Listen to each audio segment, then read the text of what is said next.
എന്താണ് ഗുരുവിൻ്റെ മതം എന്ന് ചോദിച്ചാൽ, എനിക്ക് ഏറ്റവും ആഴത്തിൽ ഗുരുവിൻ്റെ ജീവിതം നോക്കിക്കണ്ട് മനസ്സിലാക്കാൻ ശ്രമിച്ചപ്പോൾ തോന്നിയിട്ടുള്ളത്, ഗുരു തന്നെ അദ്ദേഹത്തിൻ്റെ കൃതികളിൽ എഴുതി വച്ചിട്ടുണ്ട്. ആ കുറച്ച് വരികൾ ചൊല്ലിയിട്ട് കുറച്ചു നേരം സംസാരിക്കാം. ഒരു പീഡയറുമ്പിനും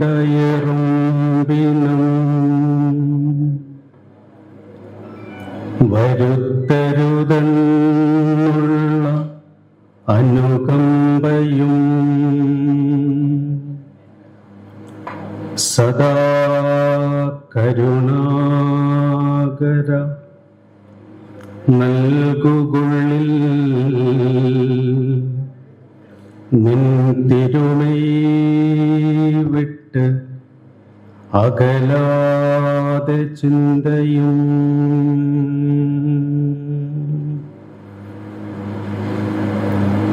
അരുളാൽ വരും ഇമ്പം അൻപതെന്നൊരു നെഞ്ചാൽ വരും അല്ലലൊക്കെയും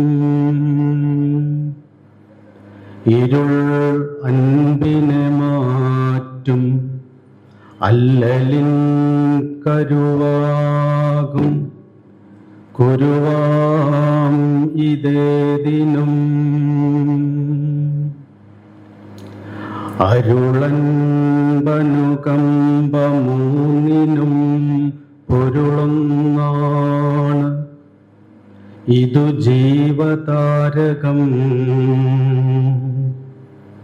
അരുളുള്ളവനാണു ജീവിയെന്ന് ഉരുവിട്ടിടുക ഈ നവാക്ഷരീ.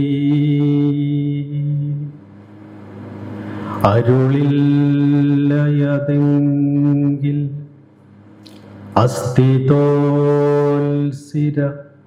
നാറുന്ന ഒരുടമ്പുതാനവൻ മരുവിൽ പ്രവഹിക്കുമമ്പു അപ്പുരുഷൻ നിഷ്ഫലഗന്ധ പുഷ്പമാം. ഒരുപക്ഷെ ഗുരുവിൻ്റെ ജീവിതം കൊണ്ട് ഗുരുവിനോട് നമ്മളോട് പറയാനുള്ളത്, ഏറ്റവും കൂടുതൽ പറയാനുള്ളത്, അറിവിൻ്റെ ലോകത്ത് നമ്മൾ ഒരുപാട് അഭിരമിക്കുന്നുണ്ട്.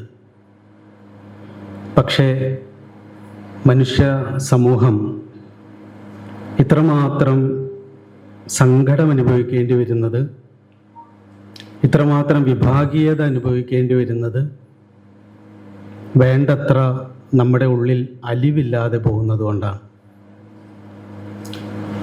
അതുകൊണ്ട് ഗുരുവിൻ്റെ ജീവിതത്തിൽ മുഴുവൻ നമുക്ക് ഓരോ മനുഷ്യൻ തൻ്റെ മുൻപിൽ വന്ന് നിൽക്കുമ്പോഴും തൻ്റെ ഉള്ളിൽ തിങ്ങി നിറഞ്ഞു നിൽക്കുന്ന ആശയത്തെ, വിശ്വാസത്തെ, സങ്കല്പത്തെ ആ മുമ്പിൽ വന്ന് നിൽക്കുന്ന ആളിലേക്ക് പകർന്നു കൊടുക്കുക എന്നതായിരുന്നില്ല ഗുരു ചെയ്തത്.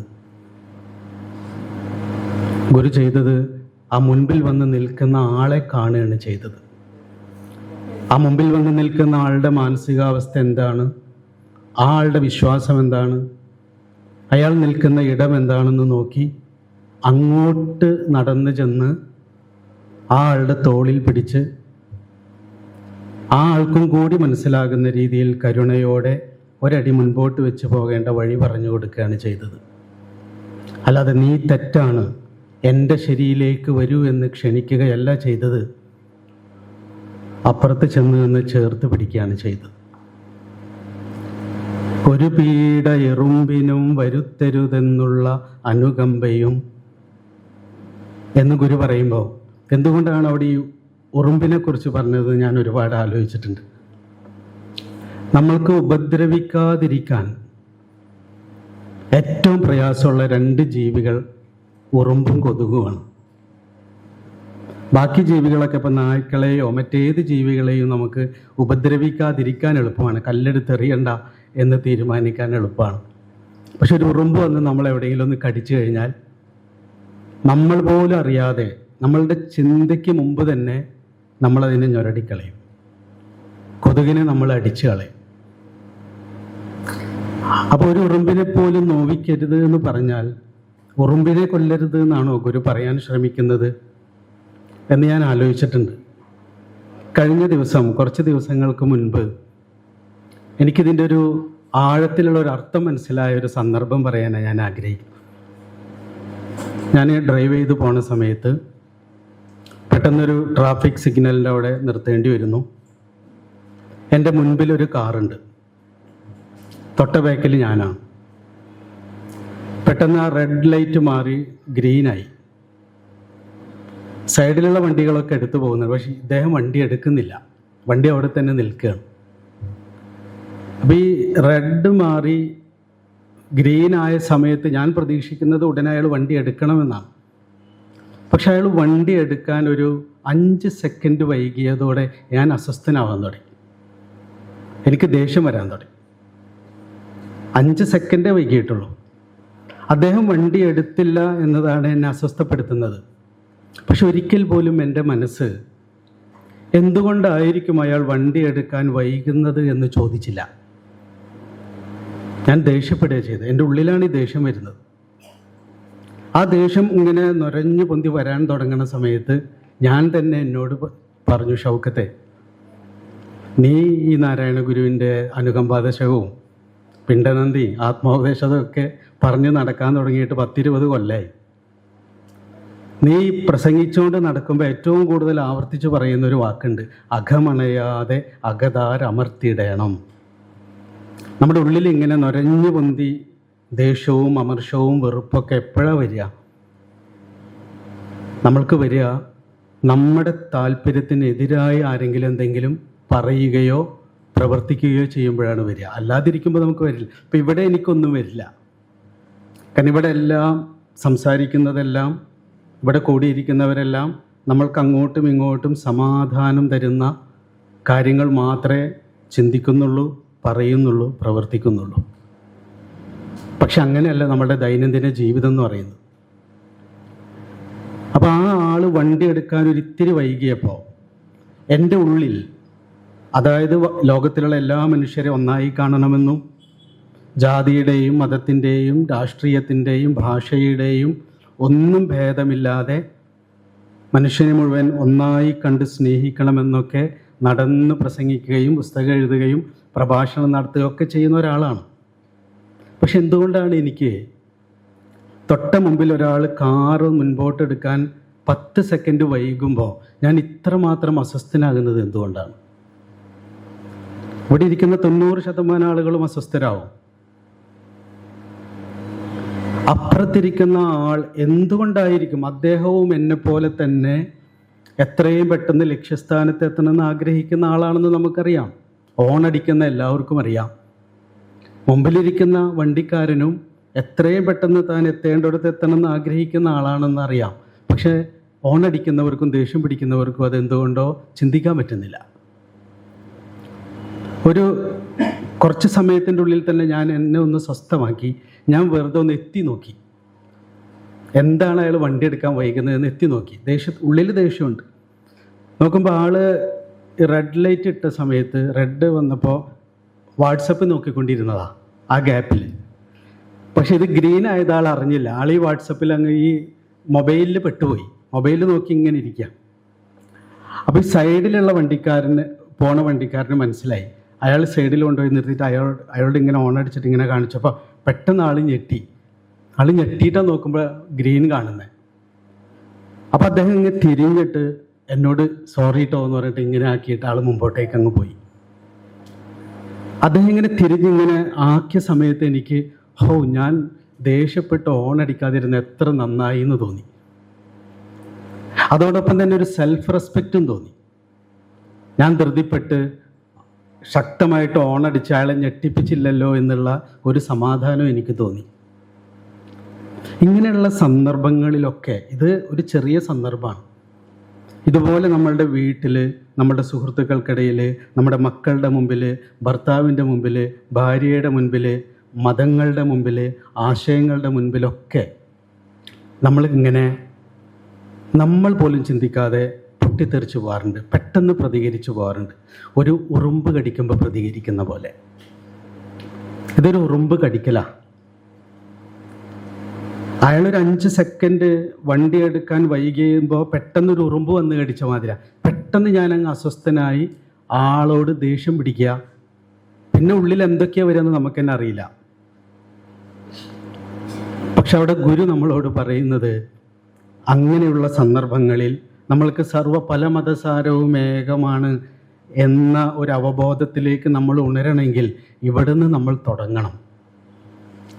അല്ലാതെ ലോകത്തിലുള്ള എല്ലാ മതദർശനങ്ങളും പഠിച്ച് നമ്മളെ എല്ലാം കുത്തിയിരുന്ന് ബൈബിളും ധർമ്മപദയും ഗീതയും ലാവോത്സുവിൻ്റെ താവോത്തെച്ചുങ്ങൊക്കെ നന്നായിട്ട് കുത്തിയിരുന്ന് പഠിച്ച് അതിനി നാട്ടുകാർക്കും കൂടി പറഞ്ഞു കൊടുക്കുക എന്ന അർത്ഥത്തിലല്ല അറിയാനും അറിയിക്കാനും എന്ന് ഗുരു പറഞ്ഞത്. അങ്ങനെ നമ്മൾ ഒരിക്കലും തെറ്റിദ്ധരിക്കും. കാരണം ഗുരു അറിയുക എന്ന് പറയുന്നതിന് വേറൊരർത്ഥമുണ്ട്. അത് പുസ്തകം വായിക്കുകയോ ജ്ഞാനസമ്പാദനം എന്ന അർത്ഥമല്ല. ജഡമറിവീല, അറിവിന് ചിന്തയില്ല, ഓതിടുകയുമില്ല അറിവെന്നറിഞ്ഞ് സർവം വിടുകിലവൻ വിശദാന്തരംഗനായി മേൽ ഉടലിലമർന്ന് ഉഴലുന്നതില്ല നൂനം. ഗുരുവിൻ്റെ അറിവ് എന്ന് പറയുന്നത് നിങ്ങൾക്ക് ഈ ജഡം, ഈ വളരെ ബാഹ്യമായിട്ടുള്ള ഒന്നല്ല അറിവ്. അത് ചിന്തിച്ചറിയാവുന്നതല്ല, അത് പറഞ്ഞറിയാവുന്നതുമല്ല. ഇങ്ങനെ ഈ ബാഹ്യപ്രതലങ്ങളിൽ മാത്രം അഭിരമിച്ച് നമ്മൾ ആർജിച്ചു കൂട്ടുന്ന അറിവിൻ്റെ ലോകത്ത് മാത്രം അഭിരമിക്കുന്ന ബോധത്തെ മാറ്റി നിർത്തിയിട്ട് വിശദാന്തരംഗത്വം, എൻ്റെ ഹൃദയത്തെ, എൻ്റെ മനസ്സിനെ, എൻ്റെ അന്തരംഗത്തെ വിശാലമാക്കുമ്പോൾ അനുഭവമായി വരുന്ന സമാധാനമാണ് അറിവ്. ആ സമാധാനം എപ്പോഴാണ് എനിക്ക് ഉണ്ടാവുക? ആ സമാധാനം എനിക്ക് ഉണ്ടാവണമെങ്കിൽ അകമണയാതെ അകതാരമർത്തുക എന്ന് പറയുന്നൊരു പ്രാക്ടീസ് ഞാൻ ചെയ്യണം. ഇതിനെ ഉദാഹരിക്കുന്ന ഒരു സന്ദർഭമാണ് എൻ്റെ മുൻപിൽ ഉണ്ടായത്. വളരെ ചെറിയൊരു സന്ദർഭമാണ്. എൻ്റെ മുൻപിൽ ഒരാൾ വണ്ടി എടുക്കാൻ ഇത്തിരി വൈകുമ്പോൾ നമ്മളൊരാളെ വിളിച്ചിട്ട് നമ്മളെക്കാൾ കുറഞ്ഞവർ എന്ന് തോന്നുന്ന നമ്മുടെ മക്കളെയോ ഭാര്യയെയോ ഭർത്താവിനെയോ ഒന്ന് വിളിച്ചിട്ട് വിളി കേൾക്കാൻ 2 സെക്കൻഡ് വൈകുമ്പോഴേക്കും നമ്മൾ പൊട്ടിത്തെറിക്കുന്നു. ചായ കൊണ്ടുവരുമെന്ന് പറയുന്നത് 2 സെക്കൻഡ് വൈകുമ്പോൾ പൊട്ടിത്തെറിക്കുന്നു. ചായ കൊണ്ടുവന്നാൽ ഗ്ലാസ്സിൽ ഒരു ഇത്തിരി അഴുക്ക് കണ്ടാൽ പൊട്ടിത്തെറിക്കുന്നു. നമ്മളൊന്ന് ആലോചിച്ചു, ഒരു ദിവസം രാവിലെ എഴുന്നേറ്റ് രാത്രിയാകുന്നത് വരെ എത്ര സന്ദർഭങ്ങളിലാണ് നമ്മൾ അസ്വസ്ഥരായി നമ്മുടെ മുമ്പിലുള്ള മനുഷ്യരോട് പ്രതികരിച്ചിട്ടുള്ളത്? നമ്മളൊന്ന് ആലോചിച്ച് നോക്കി, അത് അത്രമാത്രം ശരിയായിരുന്നോ? അങ്ങനെ പ്രതികരിച്ച് പോയത് ഈ ഉറുമ്പ് കടി കൊണ്ടതുകൊണ്ടാണ്. അങ്ങനെ ഒരു ഉറുമ്പ് കടി കൊള്ളുമ്പോൾ ഉടനെ തന്നെ അപ്പുറത്തിരിക്കുന്ന മനുഷ്യരെ ആക്രമിച്ച് കീഴടക്കുന്ന രീതിയിലുള്ള വാക്കും ചിന്തയും പ്രവൃത്തിയും ഉള്ളിൽ നിന്ന് ഉണർന്നു വരുമ്പോൾ അതിനെ തൽക്കാലം അടക്കി വെച്ചിട്ട് അപ്പുറത്തിരിക്കുന്നവരുടെ പക്ഷത്ത് നിന്ന് ചിന്തിക്കാനുള്ള ഒരു മനസ്സ് നമ്മൾ ഡെവലപ്പ് ചെയ്ത് കൊണ്ടുവരുമ്പോൾ മാത്രമേ നമ്മൾ ഒരു മതത്തിൽ വിശ്വസിക്കുന്ന ആളാവുള്ളൂ. അത് അത്ര എളുപ്പമുള്ള കാര്യമല്ല എന്ന് നമ്മൾ പ്രാക്ടീസ്, കാരണം അത് എളുപ്പമല്ല. അതുകൊണ്ടാണ് ഗുരു പ്രാർത്ഥിക്കുന്നത്, ഒരു പീഡ എറുമ്പിനും വരുത്തരുതെന്നുള്ള അനുകമ്പയും സദാ കരുണാകര നൽകുകുള്ളിൽ നിൻ തിരുമൈ വിട്ട് അകലാതെ ചിന്തയും. അതുണ്ടാവണമെങ്കിൽ ഞാനാണ് ശരി, എൻ്റെ താല്പര്യങ്ങൾ മാത്രമാണ് ശരി എന്ന് പറയുന്ന നമ്മുടെ ധാർഷ്ട്യത്തെ മാറ്റിവെച്ചിട്ട് എല്ലാറ്റിനെയും പുണർന്നു നിൽക്കുന്ന കാരുണ്യം എൻ്റെ ബോധത്തിൽ സദാ നിറഞ്ഞു നിന്നാൽ മാത്രമേ ഒരു ഉറുമ്പിനെ പോലും നോവിക്കാനാവാത്ത തരത്തിലുള്ള ഒരു കരുണ എൻ്റെ ഉള്ളിലുണ്ടാവും. അപ്പോൾ ഏതെങ്കിലും ദൈവത്തെ വിളിച്ച് പ്രാർത്ഥിക്കണം എന്നല്ല. നമ്മളുടെ ബോധത്തെ എപ്പോഴും ഭരിക്കുന്നത് കരുണാകാരമായിരിക്കുന്ന വൃത്തിയല്ല. നമ്മളുടെ ബോധത്തെ ഏറ്റവും കൂടുതൽ ഭരിക്കുന്നത് അമർഷമാണ്. എപ്പോഴും നമുക്ക് അതൃപ്തിയാണ്, എന്തിലും അതൃപ്തിയാണ്. നമ്മുടെ മുൻപിലുള്ള ഓരോ മനുഷ്യനോടും പോരാ പോരാ പോരാ എന്ന് പറയുന്ന മനസ്സാണ് നമുക്ക് ഏറ്റവും കൂടുതലുള്ളത്. നമ്മുടെ വീട്ടിലുള്ള നമ്മുടെ മക്കളെയോ നമ്മളുടെ പ്രായമായിട്ടുള്ളവരെയോ അല്ലെങ്കിൽ ഭാര്യ ഭർത്താവിനെയോ അപ്രീഷിയേറ്റ് ചെയ്യുന്നത് വളരെ കുറവാണ്. എപ്പോഴും കുറ്റങ്ങളും കുറവുകളും കണ്ടുപിടിക്കുകയാണ്. കരുണാകാരമായ ഒരു ദൈവം, ഒരു വെളിച്ചം നമ്മളുടെ ബോധത്തെ ഭരിക്കുന്നില്ല. അതിൻ്റെ ലക്ഷണമാണത്. എല്ലാറ്റിലും കുറ്റവും കുറവും കാണുക. അപരമത വിദ്വേഷം എന്ന് പറഞ്ഞു. മറ്റ് മതങ്ങളിൽ, മറ്റ് ദർശനങ്ങളിൽ, മറ്റ് ആശയങ്ങളിൽ ഈ കുറ്റവും കുറവും കണ്ടുകൊണ്ടിരിക്കുന്ന ഒരു മതബോധം നമുക്കുണ്ടായത് എന്തുകൊണ്ടാണ്? അത് നമ്മുടെ വ്യക്തി ജീവിതത്തിലേക്ക് നോക്കിയാൽ അറിയാം. മറ്റ് മതങ്ങളെ വിദ്വേഷിക്കുന്നത് നിർത്താം. നമ്മൾ ഏറ്റവും കൂടുതൽ സ്നേഹിക്കുന്നവരെ പോലും നമ്മളെപ്പോഴും പഴി പറഞ്ഞുകൊണ്ടിരിക്കുകയല്ലേ. ഈ അപരമത വിദ്വേഷം എന്ന് പറയുന്നത് നമ്മൾക്ക് തീരെ യോജിക്കാത്ത ആശയത്തോടു കൂടിയിട്ടുള്ള ഒരു ദർശനത്തെ എതിർക്കുക എന്ന് പറയുന്നത് പിന്നെ യുക്തിഭദ്രമാണെന്ന് കരുതാം. പക്ഷെ നമ്മളുടെ ജീവിതത്തിൻ്റെ ഭാഗമായിരിക്കുന്ന, നമ്മുടെ തന്നെ പ്രാണനെന്ന് നമ്മൾ കരുതുന്ന, നമ്മളുടെ ജീവിതത്തിൻ്റെ ഒപ്പം ജീവിക്കുന്നവരോട് നമുക്കെന്താണ് മര്യാദയ്ക്ക് ഇടപഴകാൻ പറ്റാത്തത്? മതവിദ്വേഷം ഉണ്ടാകുന്നത് എന്തുകൊണ്ടാണ്? ചെറിയ ഒരു തെറ്റ് കാണുമ്പോൾ എപ്പോഴും ചെറിയ തെറ്റുകളെ പൊലിപ്പിച്ച് കുറ്റപ്പെടുത്തുകയും അവരിലുള്ള നന്മകളെ തീരെ കാണാതിരിക്കുകയും ചെയ്യുന്നു എന്നുള്ളതാണ് നമ്മളുടെ മതബോധം എന്ന് പറയുന്നത്. ഇത് മതങ്ങളോട് മാത്രമല്ല, നമുക്ക് ഇത് വികസിച്ച് പരിണമിച്ചതാണ്. ഒരു ഹിന്ദുവിനും മുസ്ലിമിനും ക്രിസ്ത്യാനിനെയും കണ്ണെടുത്താൽ കണ്ടുകൂടാ, മുസ്ലിമിന് ക്രിസ്ത്യാനിനെയും ഹിന്ദുവിനെയും ബുദ്ധിസ്റ്റിനെയും കണ്ടുകൂടാ, തിരിച്ചും കണ്ടുകൂടാ, കമ്മ്യൂണിസ്റ്റുകാർക്ക് കോൺഗ്രസ്സുകാരെ കണ്ടുകൂടാ. ഇതൊക്കെ മതമാണ്. കോൺഗ്രസ്സുകാർക്ക് BJPക്കാരെ കണ്ടുകൂടാ, ഈ ഗ്രാമക്കാർക്ക് ആ ഗ്രാമക്കാരെ കണ്ടുകൂടാ, ഇന്ത്യക്കാർക്ക് പാകിസ്ഥാൻകാരെ കണ്ടുകൂടാ, തൃശ്ശൂർ ജില്ലക്കാർക്ക് കോഴിക്കോട് ജില്ലക്കാരെ കണ്ടുകൂടാ. ഇതിനിങ്ങനെ നമ്മളിങ്ങനെ വികസിപ്പിച്ച് കൊണ്ടുപോയാൽ ഇത് എവിടെ നിന്നാണ് തുടങ്ങിയത്? എനിക്കെൻ്റെ മക്കളെ കണ്ടുകൂടാ, എനിക്കെൻ്റെ ഭാര്യയെ കണ്ടുകൂടാ, എനിക്കെൻ്റെ ഭർത്താവിനെ കണ്ടുകൂടാ. ചെറിയൊരു കുറ്റം കണ്ടുപിടിച്ച് നമ്മൾ മണിക്കൂറുകളോളം കുറ്റപ്പെടുത്തിക്കൊണ്ടിരിക്കും. പക്ഷെ ചെറിയൊരു നന്മ കണ്ടുപിടിച്ച് ഒരു 10 മിനിറ്റെങ്കിലും നമ്മൾ അവരോട് സ്നേഹത്തോടെ അത് ചെയ്തത് നന്നായി എന്ന് പറഞ്ഞിട്ടുണ്ടോ? വളരെ കുറവാണ് നമ്മളത് പറയുന്നത്. അതുകൊണ്ട് ലോകത്തിലുള്ള എല്ലാ മതദർശനങ്ങളുടെയും സാരം ഏകമാണ് എന്ന് പറയുന്ന ഒരു വെളിച്ചത്തിലേക്ക് നമ്മളുടെ ബോധം വികസിച്ചു വരണമെങ്കിൽ ആദ്യം എൻ്റെ മുൻപിലുള്ള, എൻ്റെ തൊട്ട മുമ്പിൽ എനിക്കൊപ്പം ജീവിക്കുന്ന മനുഷ്യർ എൻ്റെ താല്പര്യത്തിന്, എൻ്റെ ഇഷ്ടങ്ങൾക്ക് യോജിക്കാത്ത തരത്തിൽ പറയുകയോ പ്രവർത്തിക്കുകയോ ചെയ്യുമ്പോൾ അവരെന്തുകൊണ്ടാണ് അങ്ങനെ പറഞ്ഞത്, അവർ പറഞ്ഞതിലും കാര്യമുണ്ടോ എന്നൊന്ന് എത്തി നോക്കാൻ, അവരുടെ കൂടെ ചേർന്ന് നിന്നിട്ടൊന്ന് നോക്കാൻ നമ്മൾക്ക് മനസ്സുണ്ടാകുമ്പോഴാണ് കരുണാകാരമായ ഒരു ദൈവമായിട്ട് നമ്മളുടെ ബോധം മാറുക. ഇപ്പം അമർഷാകാരമായ പിശാചാണ് നമ്മളെ ഭരിക്കുന്നത്. അതിന് പരിണാമപരമായ കാരണങ്ങളുണ്ട്. ഞാൻ അതിലേക്കൊന്നും കടക്കും. എന്തുകൊണ്ടാണ് നമ്മൾ എപ്പോഴും സംശയത്തോടെ മനുഷ്യരെ നോക്കുന്നത്? ആരേറ്റവും പ്രിയപ്പെട്ടവരെ പോലും സംശയത്തോടെയും അമർഷത്തോടെയും നോക്കുന്ന മനസ്സിനെ മാറ്റിവെച്ചിട്ട് സ്നേഹത്തോടെയും സൗഹൃദത്തോടെയും കരുണയോടെയും നോക്കിക്കാണാവുന്ന ഒരു മനസ്സ് വളർത്തിയെടുക്കുന്നതിനെയാണ് അരുൾ എന്ന് പറയുന്നത്. അതുകൊണ്ടാണ് ഗുരു പറയുന്നത്, അരുളൻ വനുകമ്പ മൂന്നിനും പൊരുളൊന്നാണ്, ഇതു ജീവതാരകം, അരുളുള്ളവനാണു ജീവിയെന്ന് ഉരുവിട്ടിടുക ഈ നവാക്ഷരി. നമ്മളുടെ ജീവനെ പ്രകാശിപ്പിക്കുന്ന നക്ഷത്രമായി നിൽക്കുന്നത്, നമ്മളുടെ ജീവിതത്തിന് ഇമ്പം നൽകുന്നത് അരുളാണ്.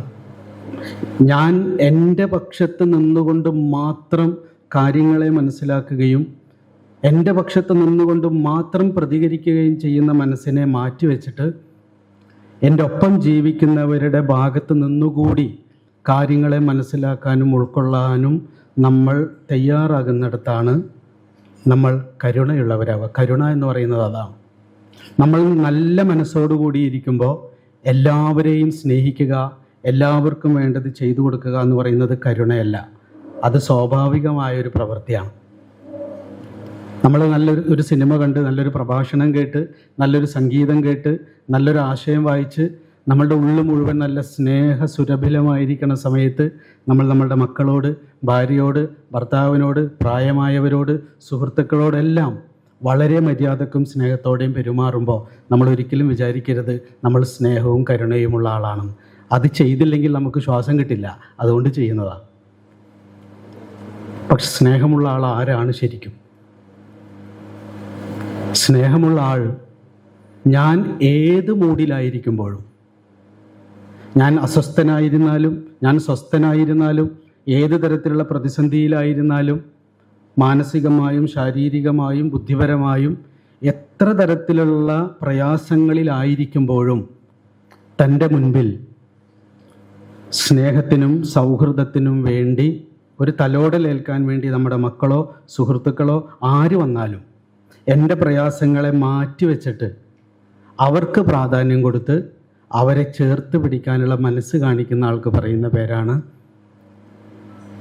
സ്നേഹമുള്ള ആൾ, കരുണയുള്ള ആൾ. അങ്ങനെ ചെയ്യുന്ന മനുഷ്യർക്ക് മാത്രമേ ഇമ്പമുണ്ടാവുള്ളൂ, ജീവിതത്തിൽ ഇമ്പമുണ്ടാവുള്ളൂ. നമ്മുടെ പ്രാർത്ഥനകളും നമ്മുടെ ധ്യാനങ്ങളും നമ്മളുടെ ഗുരുഭക്തിയുമൊക്കെ ഇത്രമാത്രം ജീവിതത്തിൽ നിരർത്ഥകമായി പോകുന്നത് എന്തുകൊണ്ടാണ്? ഞാൻ എപ്പോഴും ആലോചിച്ചിട്ടുണ്ട്. കുറച്ച് ദിവസങ്ങൾക്ക് മുൻപ് ഒരു വീട്ടിൽ നിന്ന് എനിക്കൊരു ഫോൺ വന്നു. 75 വയസ്സ് കഴിഞ്ഞ ഒരമ്മ അസുഖം ബാധിച്ച് മരിക്കാൻ കിടക്കുകയാണ്. അവർ നല്ല ഭക്തയായിരുന്നു, ക്ഷേത്രത്തിൽ പോകും, എപ്പോഴും ജപിക്കലും മന്ത്രവും ഒക്കെ ആയിട്ട് ജീവിച്ചിരുന്നവരാ. പക്ഷേ ഈ അമ്മ ഇപ്പം ചെയ്തുകൊണ്ടിരിക്കുന്നത് തെറി വിളിച്ചു പറയുകയാണ്, പച്ച തെറി വിളിച്ചു പറയുകയാണ്. അപ്പോൾ ഇവരെല്ലാവരും ചെന്ന് അമ്മയോട് പറയും, അമ്മ ഇത്രയും നാൾ ജപിച്ചുകൊണ്ടിരുന്നതല്ലേ, അപ്പോൾ എന്തെങ്കിലും ദൈവത്തിൻ്റെ നാമങ്ങൾ ജപിക്കൂ, എന്തൊക്കെ മോശം കാര്യങ്ങളാണ് അമ്മ വിളിച്ചു പറയുന്നത്. പക്ഷെ അതൊന്നും അവർ കേൾക്കുന്നേ ഇല്ല. പറയുന്നത് മുഴുവൻ അറപ്പുളവാക്കുന്ന തെറികളാ. എന്താ ചെയ്യാന്ന് ചോദിച്ചിട്ടാണ് എന്നെ വിളിക്കുന്നത്. ഞങ്ങൾക്കൊക്കെ അത്ഭുതമാണ്. അപ്പം ഞാൻ ചോദിച്ചു, അമ്മയുടെ ഭക്തിയും പ്രാർത്ഥനയും ധ്യാനമൊക്കെ അവിടെ നിൽക്കട്ടെ, അമ്മയുടെ ജീവിതം എങ്ങനെയായിരുന്നു? അമ്മ മനുഷ്യരോടൊക്കെ എങ്ങനെയാണ് പെരുമാറിയിരുന്നത്? അമ്മ നല്ല നന്മയിലാണോ ജീവിച്ചിരുന്നത്? അതൊന്നും പറയാതിരിക്കുക നല്ലത്. ഒരാൾക്കൊരു സമാധാനം കൊടുക്കില്ല. തൊട്ടതിനും പിടിച്ചതിനൊക്കെ എല്ലാവരെയും കുറ്റപ്പെടുത്തലും, ഒരു പൈസ പോലും ആവശ്യക്കാരായി വന്ന ഒരു ഭിക്ഷക്കാർ വന്നാൽ പോലും ഒന്നും കൊടുക്കില്ല. മുഴുവൻ സമയം പ്രാർത്ഥനയും ധ്യാനമൊക്കെ ഉണ്ടെങ്കിലും ജീവിതത്തിൽ തൻ്റെ അടുത്ത് വരുന്ന മനുഷ്യരോട് ഒരു കരുണയും കാണിച്ചിട്ടില്ല, ഒരു സ്നേഹവും കാണിച്ചിട്ടില്ല. പക്ഷെ നല്ല ഭക്തി ഉണ്ടായിരുന്നു, എല്ലാം ഉണ്ടായിരുന്നു. നമ്മളുടെ ഇൻവെസ്റ്റ്മെൻ്റ് എന്ന് പറയുന്നത്, നമ്മൾ നിസ്സഹായരായി പോകുന്ന ഒരു നിമിഷമുണ്ട്. നമ്മളെങ്ങനെ പ്രായമായി വാർദ്ധക്യത്തിൻ്റെ ഒരു ഘട്ടത്തിലെത്തുമ്പോൾ നമ്മളെ സഹായിക്കാൻ വരിക നമ്മൾ പ്രാർത്ഥിച്ച പ്രാർത്ഥനകളോ നമ്മൾ ധ്യാനിച്ച ധ്യാനങ്ങളോ നമ്മൾ വിശ്വസിച്ച വിശ്വാസങ്ങളോ ആയിരിക്കില്ല. നമ്മളെ സഹായിക്കാൻ വരിക നമ്മൾ ചെയ്ത സത്കർമ്മങ്ങളായിരിക്കും. നമ്മളുടെ മുൻപിലേക്ക് ആവശ്യങ്ങളുമായി വന്ന മനുഷ്യരെ നമുക്കാവും വിധം വാക്കുകൊണ്ടോ ചിന്ത കൊണ്ടോ പ്രവൃത്തി കൊണ്ടോ നമ്മൾ സപ്പോർട്ട് ചെയ്തിട്ടുണ്ടെങ്കിൽ, നമ്മളുടെ പങ്ക് നമ്മൾ ചെറുതായെങ്കിലും ഷെയർ ചെയ്തിട്ടുണ്ടെങ്കിൽ വാർദ്ധക്യത്തിലെ സമാധാനത്തിനുള്ള വിത്തായിട്ട് അത് കിടക്കും. ഇൻവെസ്റ്റ്മെൻ്റ് ആണത്. അതുകൊണ്ടാണ് ഗുരു പറയുന്നത്, അരുളാൽ വരും ഇമ്പം അൻപകന്നൊരു നെഞ്ചാൽ. പ്രാർത്ഥനയാകുന്ന മനസ്സിൽ പ്രശ്നം ഉണ്ടാവുമെന്നല്ല ഗുരു പറയുന്നത്, അൻപകന്ന മനസ്സിൽ അല്ലലുണ്ടാവുമെന്ന ഗുരു പറയുന്നത്. വിശ്വാസത്തിൻ്റെയോ പ്രാർത്ഥനയുടെയോ ധ്യാനത്തിൻ്റെയോ കുറവ് കൊണ്ടല്ല നമ്മൾ അസ്വസ്ഥത അനുഭവിക്കുന്നത്. അരുളാൽ വരും ഇമ്പം അൻപകന്നൊരു നെഞ്ചാൽ വരും അല്ലലൊക്കെയും. ഇരുൾ അൻപിനെ മാറ്റും അല്ലലിൻ കരുവാകും കുരുവാമിതേതിനും. നമ്മൾ അനുഭവിക്കുന്ന എല്ലാ അസ്വസ്ഥതകൾക്കും പ്രധാന കാരണമായിട്ടിരിക്കുന്നത് നമ്മളുടെ മുൻപിൽ വന്നു നിന്ന പല സന്ദർഭങ്ങളോടും നമ്മൾ തലതിരിച്ച് നടന്നു പോയതുകൊണ്ടാണ്. അസ്വസ്ഥതയ്ക്ക് ഗുരുനിത്യ പറയുന്ന മനോഹരമായ ഒരു നിർവചനമുണ്ട്. പൂർത്തീകരിക്കപ്പെടാത്ത കർമ്മങ്ങളുടെ നിലവിളിയാണ് അസ്വസ്ഥത എന്ന്. നമ്മുടെ മുമ്പിൽ ഒരുപാട് സന്ദർഭങ്ങൾ വന്നു നിൽക്കുമ്പോഴൊക്കെ നമ്മൾ ഉള്ളിൽ കരുണ ഉണരും. നമ്മുടെ മുമ്പിൽ ഒരു ആവശ്യക്കാരായിട്ട് ഒരാൾ വന്നു നിൽക്കുമ്പോൾ നമ്മളുടെ ഉള്ളിൽ സ്നേഹവും കരുണയും ഉണർന്നു വരും. ഉടനെ ചിന്ത വന്നിട്ട് മെല്ലെ അതിനെ മാറ്റും. അത് സാരില്ല, ആരെങ്കിലും സഹായിച്ചോളൂ എന്ന് പറഞ്ഞ് നമ്മൾ സൈഡിലൂടെ അങ്ങ് പോകും. ഇങ്ങനെ സൈഡിലൂടെ നമ്മൾ നടന്നു പോയിട്ടുള്ള കർമ്മങ്ങളെല്ലാം നാളെ നിലവിളിയായി നമ്മളുടെ ബോധത്തിൽ അസ്വസ്ഥതയായി വന്ന് നിറയും. എന്നെപ്പോലെ തന്നെ ഈ ഭൂമിയിൽ സമാധാനത്തിൽ ജീവിക്കാൻ എല്ലാ അവകാശവുമുള്ള ഒരാളാണ് എൻ്റെ മുൻപിൽ ഒന്നുമില്ലാതെ കഷ്ടപ്പെട്ട് നിൽക്കുന്നത്. ആ ആളെ പരിഗണിക്കാതെ ഞാൻ കടന്നുപോയാൽ എൻ്റെ ജീവിതത്തിൽ ഒരിക്കലും എനിക്ക് സ്വസ്ഥതയുണ്ടാവില്ല എന്ന് എന്നെ മനസ്സിലാക്കി തരാൻ വേണ്ടി ആയിരിക്കണം ഗുരുവിൻ്റെ ജീവിതത്തെ നമ്മൾ പഠിക്കേണ്ടത്. ഞാൻ ഗുരുവിനെക്കുറിച്ച് പറയുമ്പോൾ ഏറ്റവും കൂടുതൽ പറയാറുള്ളത്, എന്താണ് നാരായണ ഗുരുവിനെ ഇത്രമാത്രം നിങ്ങൾ ഹൃദയത്തിലേറ്റി ജീവിക്കുന്നത് എന്ന് എന്നോട് ഒരുപാട് മനുഷ്യർ ചോദിച്ചപ്പോൾ ഞാൻ പറഞ്ഞിട്ടുള്ളത്, ഗുരു എപ്പോഴും ശ്രദ്ധിച്ചിട്ടുള്ളത് കൂട്ടത്തിൽ നിന്ന് മാറി നിൽക്കുന്നവരെയാണ്. സമൂഹത്തിൻ്റെ മുഖ്യധാരയിൽ നിന്ന് തള്ളി മാറ്റുകയോ പല കാരണങ്ങളാൽ മാറി നിൽക്കുകയോ ചെയ്യേണ്ടി വന്ന മനുഷ്യരിലേക്ക് എഴുന്നേറ്റ് അങ്ങോട്ട് നടന്നു ചെന്ന്, അല്ലെങ്കിൽ അവരെ ഇങ്ങോട്ടേക്ക് ചേർത്ത് പിടിച്ച് അവരുടെ ഒപ്പം ഇരുന്നു എന്നുള്ളതാണ് ഗുരു ചെയ്ത ഏറ്റവും വലിയ മതദർശനം എന്ന് പറയുന്നത്.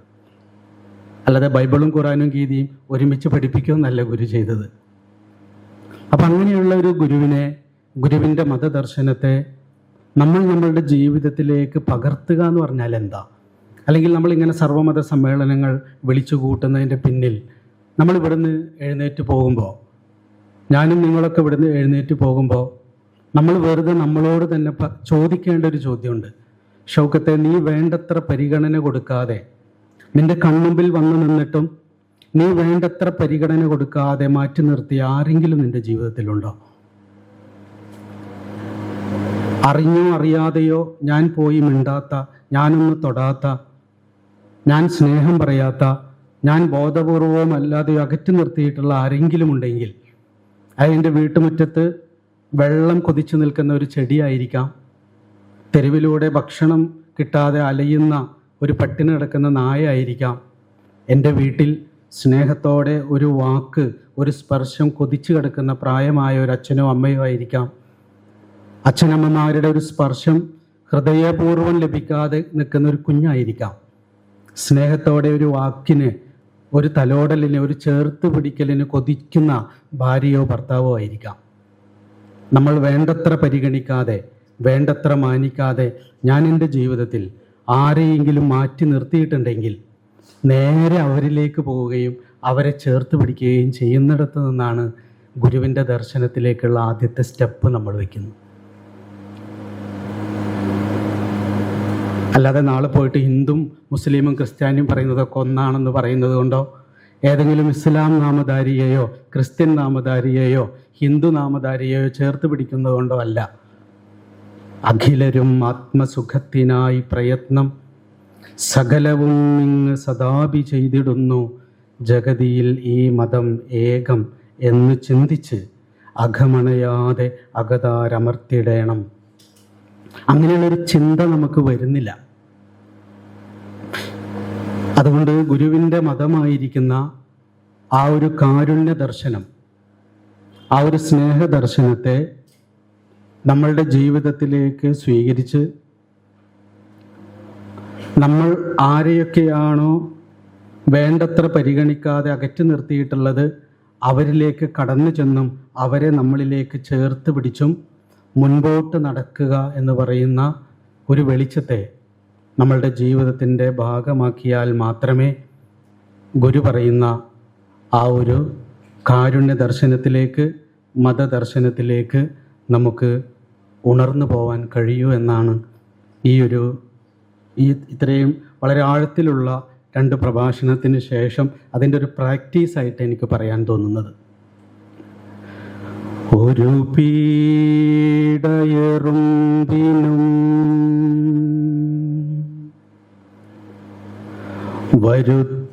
വരുത്തരുതെന്നുള്ള അനുകമ്പയും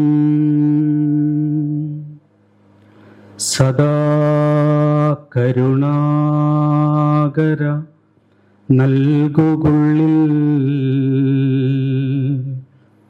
നിൻ തിരുമൈ വിട്ട് അകലാതെ ചിന്തയും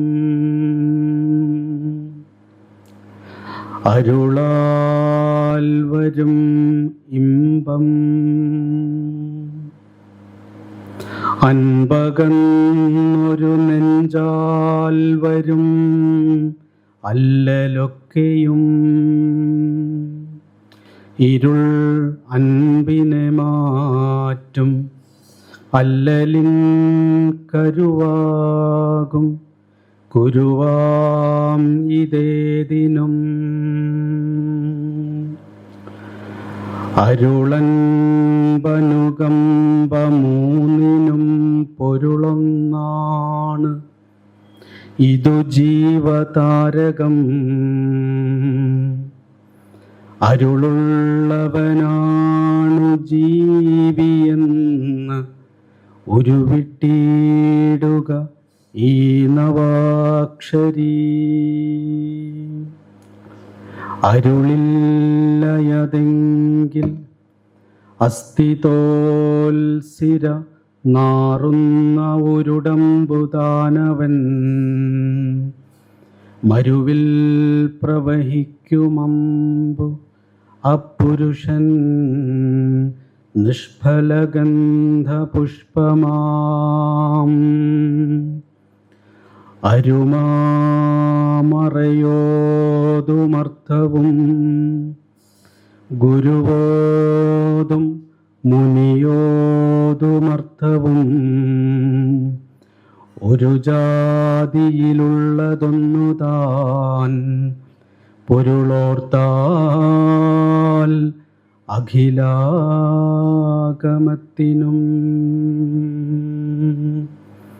ഇതിൻ്റെ ആഴത്തിലേക്ക് നമ്മൾ വിശദാന്തരംഗത്തോടെ പ്രവേശിച്ച് കരുണയോടെ ഒരു നിമിഷമെങ്കിലും നമ്മൾ ജീവിക്കാനിടയായാൽ നമുക്ക് മനസ്സിലാവും ലോകത്തിലുള്ള എല്ലാ ദർശനങ്ങളും എല്ലാ ഗുരുക്കന്മാരും എല്ലാ വേദങ്ങളും എല്ലാ മുനിമാരും കവികളും സാഹിത്യകാരന്മാരും ചിത്രകാരന്മാരും എല്ലാം പറഞ്ഞിട്ടുള്ളത് ഒരേ ഒരു പൊരുൾ തന്നെയാണ്. ഒരുവനു നല്ലതും അന്യന് അല്ലലും ചേർക്കുന്ന തൊഴിൽ മാറ്റിവെച്ചിട്ട് എനിക്ക് നല്ലതായൊരു കാര്യം എനിക്ക് ചുറ്റും ഉള്ളവർക്ക് യാതൊരു അല്ലലും ഇല്ലാത്ത തരത്തിലാകുമ്പോഴേ അത് ആത്മാവിന് ചേർന്നതാകൂ. അല്ലാത്തതിനെ മുഴുവൻ ജീവിതത്തിൽ നിന്ന് മാറ്റി നിർത്തണമെന്ന മതദർശനമാണ്, അല്ലെങ്കിൽ അതായിരുന്നു ഗുരു നമ്മളെ പഠിപ്പിച്ച, ജീവിതം കൊണ്ട് പഠിപ്പിച്ച ഗുരുവിൻ്റെ മതം എന്ന് പറയുന്നത്. ശ്രീനാരായണ പരിഷത്ത് മുൻപോട്ട് വെച്ചിട്ടുള്ള ഒരു ആശയം ഞാനത് വായിക്കുകയായിരുന്നു.